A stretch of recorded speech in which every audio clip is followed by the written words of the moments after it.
la pertinence de nos politiques d'alliance que condense et exprime, on ne peut mieux, la grande coalition de majorité présidentielle qui a porté ma candidature et organisé notre victoire collective en 2019.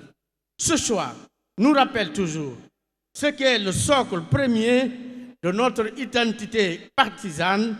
Nous sommes une alliance. L'alliance de la République, l'APR-YACAR est d'abord une alliance. Il nous rappelle, plus encore, ce que nous savons tous, le pouvoir n'est pas une propriété privée et jamais notre parti ne s'orientera vers l'édification d'un parti-État ou d'un État-parti.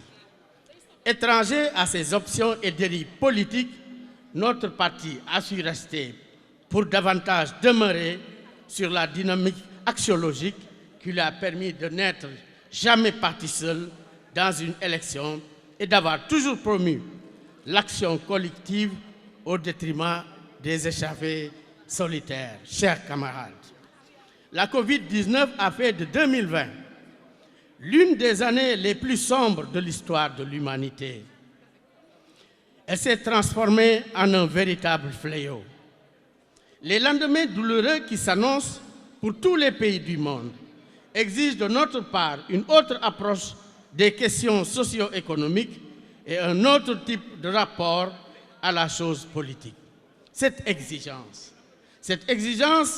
s'est transformée en une urgence dès lors que l'on mesure le danger qui frappe à nos portes.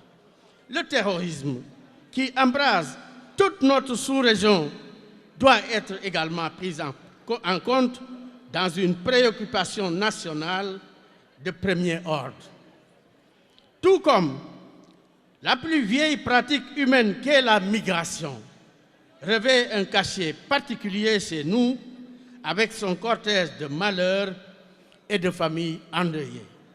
Faire face à tous ces défis à enjeu de survie nationale dépasse les limites et les forces d'un parti ou d'une coalition, quelle que puisse être par ailleurs leur volonté.